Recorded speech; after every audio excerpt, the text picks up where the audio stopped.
should we talk about today? It's 22nd September 2025. I'm turning 30 today. Happy birthday to me. What are we doing? What are we doing with life? I mean, what's the point of all these bloody advancements and everyone's just slaving away at work? Not everyone, but the mass public is. And I can't. I mean, what the hell is the point of everything? The question that I find myself asking a lot of people, including my own self, is that, say you've attained, that $50 million or what have you, that insane amount of wealth. What would your days look like? And I think most people don't really have an answer. It's always some vague description, or even it's just that they just want to do nothing. So we've been taught that existence equals work until you've made enough money, and then just do nothing until you die. It's a pretty shitty way of living, isn't it? Yeah, I feel like, thinking back of previous times when there were more mom and pop shops, family run businesses, I think there was a bit more purpose there. So, this may not be perfect, but that's why it's called half-baked, no juice. But yeah, so the way I'm thinking of it is that, you have one family that's really good at, let's say, cooking Indian food. So they start up an Indian restaurant, and, their entire family just does that. And eventually the children learn how to take over the business, and they eventually take it over, and so on and so forth. So eventually what happens is that you don't work for someone for 9 to 5, but rather you do what what brings joy. And even as I'm talking about this, I see the flaw in it, because if let's say I start a restaurant, and that's my passion, food and stuff, and my children, although I teach them into it and all, and they're not passionate about it. Yeah, so like I said, this is not perfect, but something needs to be done. People can't just work for money. I don't think that is a good trade-off, and I think that we tend to do just whatever we can just to make money. And sometimes it involves immoral stuff. So I think that the search of money, it shouldn't be a search for money, but I think that rather we should find a purpose, or I forgot who mentioned this, but I think it has to be one of these Neville Goddard or Alan Watts, these kind of people, or Bob Proctor. Yeah, it has to be one of them who coined the term definite chief aim. I think that's very important, because like for example, like doing this, I enjoy doing this. I enjoy just rambling, just sharing my thoughts with people, and hopefully get a discussion going and have some responses, and just have a discussion, because it's not really fully thought of ideas. You see, my ideas are mostly half-baked. But yeah, that brings me back to my point. What are we doing with life, with Earth? I mean, we all just wake up in the morning, go to work, make money, come back, and then scroll on your whatever Instagram or social media, TikTok and shit like that. I think that most of us are consumers, And even when we are working, we're not really producing anything. It's just, you're just slaving away. I think the boss that most people work for, that's the producer, even though he does, let's say he does nothing. But the business produces services or products or whatnot, and you're just a part of that. You're not producing anything. There's not much creativity, not much passion. It's just about completing the task at hand. Sort of like, imagine a pencil in a factory. There is no one person who specializes in making the pencil with passion and all of that. It's just gears in the machine. One person makes the rubber, another person makes the little metal bit, another, not a person also, it's just machines. So although having someone make a pencil from scratch would take a longer time, but what are we rushing for? What is this rush for convenience? I don't get it. Like, chill, guys, chill. I mean, even to myself, chill, man. It's life. Isn't this the point? To live, to just have fun. Oh my fucking god damn dog. Oh man, dog just ran across the road. But yeah, you see, life, man, life. You really don't know what's going to come at any given moment. And I think, I want to talk about having the positive mindset a little bit, because this year has been crazy. I lost my girlfriend of close to 7 years. Mom got diagnosed with rectal cancer, colorectal cancer. She's just been bad all around. But so let's think about this from okay. So see, now when I say all these things, I think it's very common for everyone to have a negative perception, or we color these events with emotions. Like, even the way I said it made it sound very bad, isn't it? That, oh man, shit's going bad. But honestly, no. Because what it is, these are just opportunities for me to work on myself. So for example, you see, had I been the person that I was before, right, what would have happened when say my mom had cancer? I would have lost it. Honestly, I wouldn't be able to handle it. Losing my girlfriend also, to be honest, this losing her started last year. So last year was bad, but now, I literally just earlier today, probably an hour ago, told her to take all her stuff from my place, and I'm severing the ties completely. And I'm not upset about it or anything. I feel good about it. That let's see what's up. Let's see what's gonna happen. Miracles are always around the corner. You really can't say what's gonna happen to you, not to you, what's gonna happen for you. Yeah, because reality is just a reflection of our inner states. So I've already done the programming of the life that I want to. I just gotta hold it. I think I just gotta hold it, forward. Just stay true to the vision. Yeah. So I've been hesitant about wanting to talk about this, because there have been sources that told me that I shouldn't talk about my definite chief aim. But let's see, I'm going to talk about it. I'm going to put this up on YouTube, and if it happens, then we all can look back and be like, whoa, this would be proof, this would be evidence that shit works.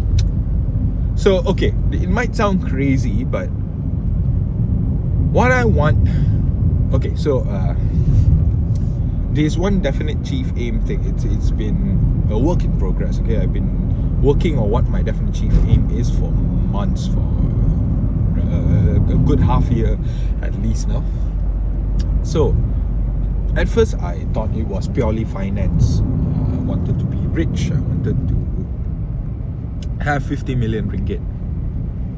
Yeah, that was 50 million ringgit. So that's somewhere around, let's say, 15 million US dollars. That was my goal. So how do I want to achieve this? Because I'm actually a lawyer. So obviously the first way I thought is to get more clients, to be in court fighting really big cases and stuff like that.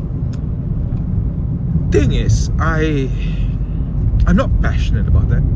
Yes, I do have passion in terms of, like, for example, I have this one client who he provided services for these companies, right? And they owed him somewhere around 200 over 1,000 ringgit, and they just straight up refused to pay merely because they can. So you see, things like that really grinds my gears, alright? But honestly, I don't want to spend my life doing this, just fighting cases against corrupted companies and stuff like that. Although yes, it is good, but I don't think that would be the best way to spend my time.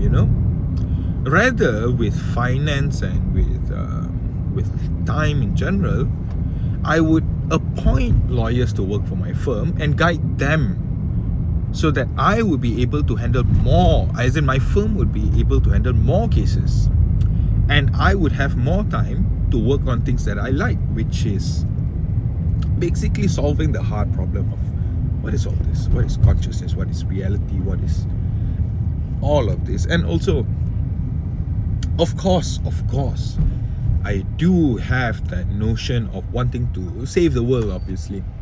When we see documentaries, for example, by what's his name, Graham Hancock, for example, or David Attenborough, it's very, very, very hard not to be emotional when you watch these kind of things.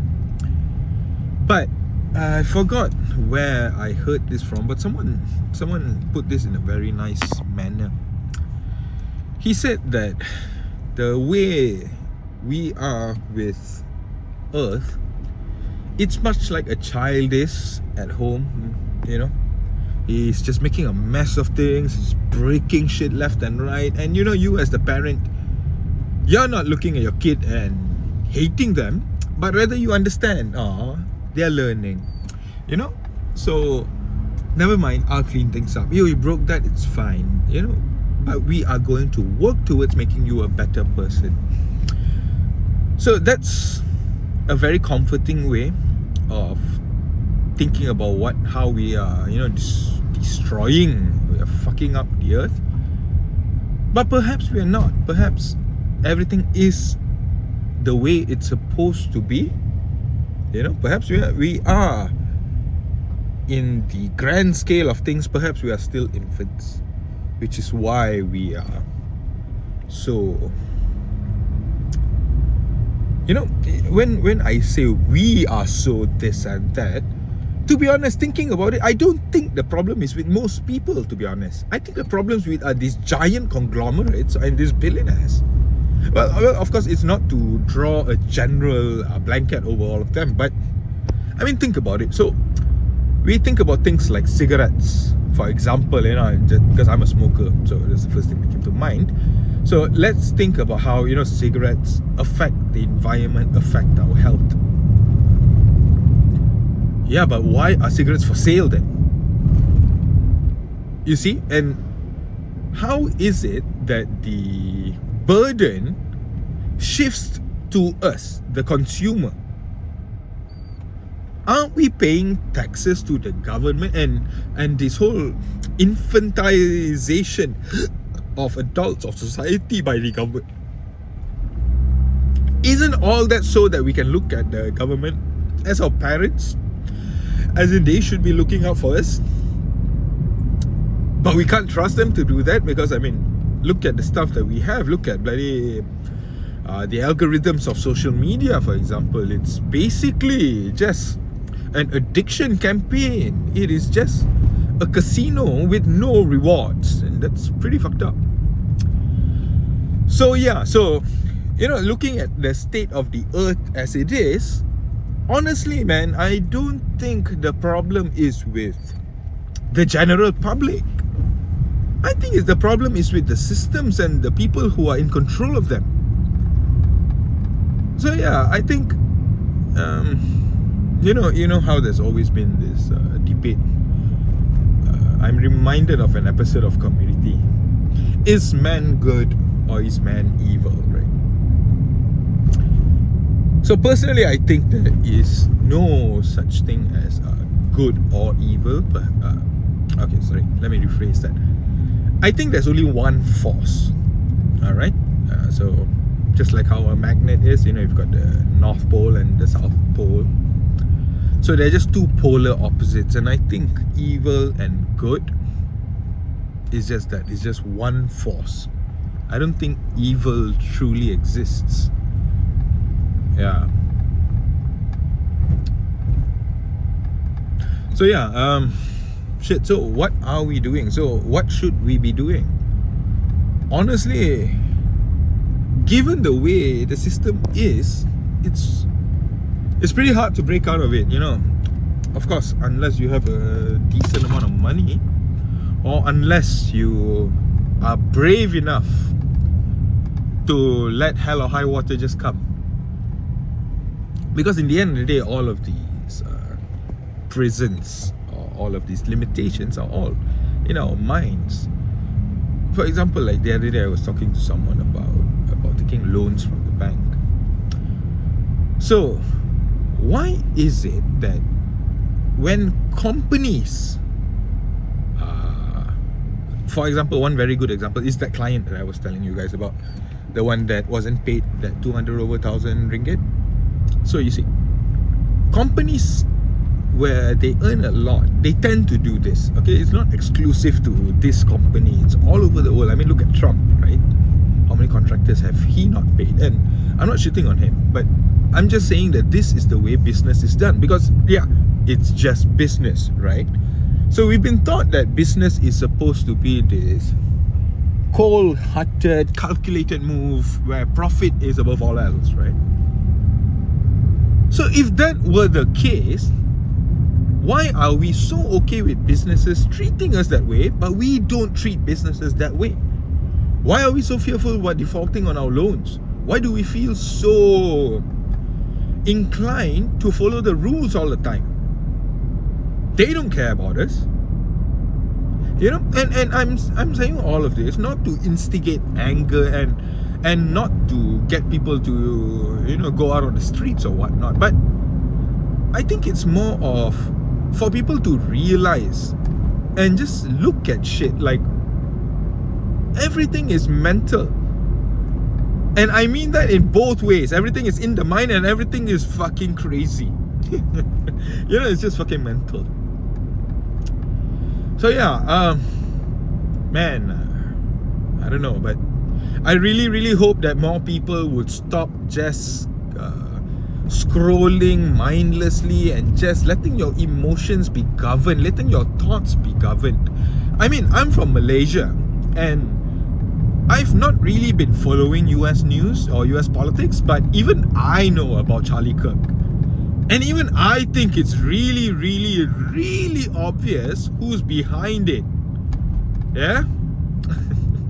I mean, I don't know if I can say this, but I think it's those Hava, Nagila, Hava, those guys. Yeah. And I think it's very obvious that they are the ones behind it. Because, I mean, Turning Point USA.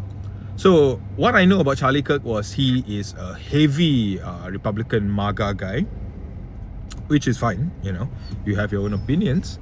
I may or may not agree or disagree with him. Okay. So, then get this. Then I found out that he eventually started shifting his view on that blue and white nation. And then he got shot. And then now Ben Shapiro, who is obviously a mouthpiece for the blue and whites, says he is about to continue taking the, he's going to carry the torch of Turning Point. What? Okay, but anyways, it's not, do not, the point of this is not to get angry with anyone or anything, but it's to realize that, what is this? Isn't it just to cause commotion? Isn't it just to cause hatred among one another? Because when I watch things about US politics, honestly, I feel that a lot can be achieved if people were to stop attacking each other and start discussing ideas. Don't attack the person, attack the idea. And I don't know, for some reason, right, whenever people are having debates, nobody fact checks anything, or rather it's very limited. I think we should make that a standard, that every time you have a debate or a speech, you should have fact checking guys or people nearby and ready to fact check anything, like how Jamie is on JRE, right? Jamie pulled this up. I think that is really, really good, because it's 2025, for God's sake. Are we honestly, how are we at a point where we are able to have debates about facts? Like, watching Netanyahu speak, for example, Jesus Christ, it's like, someone with a phone could easily just debunk him and like, dude, you're lying. So yeah, so I think that there needs to be a bit more honesty. I think people need to be a bit more honest and just have discussions. We all have to admit that none of us know what the fuck is going on. None of us know how to fix what it is here. And none of us really understand why we are angry all the time. We're not really angry at each other, if you ask me. We're just angry. So yeah, just stop. The thing is, right, I don't even think consuming is bad necessarily. I think the problem is when you just get on Instagram and just randomly scroll and let the algorithm dictate what you feel. I think that's the problem. Perhaps we need to take that into control. But like, you are what you eat, right? And food for the mind, or brain food. So yeah, let's put those together and think of it from that perspective. Let's be really, really careful about what we put in our heads, because thoughts turn into habits. Habits in turn become personality, you see. So by constantly letting the algorithm control your thoughts, automatically you develop a habit, and thus you have now a personality. I shit you not, dude. Even in Malaysia, there are these Democrat supporters who are happy about the killing of Charlie Kirk. Now, dude, what the fuck? You have absolutely nothing to do with it, and never mind. But you see, it's just to show that even I'm getting riled up about it, right? Like, you see, our emotions are being hijacked. Yeah, so let's stop that. Yeah, I think step one is that let's just stop allowing our thoughts and emotions from being hijacked by people, or by conglomerates, or by companies, or by whoever. Let's take control of our thoughts and our minds. And I think the best way to do that is a dopamine detox. And I believe there are so many resources available online to find out how you could do that. But to be honest, I really don't think you need much sources. All you gotta do is just plug out, just get off social media for a bit, and just spend time being bored a little bit. Just see what's up in your mind, Yeah. Alright, and I think I've been speaking for, I don't know, 10-15 minutes now.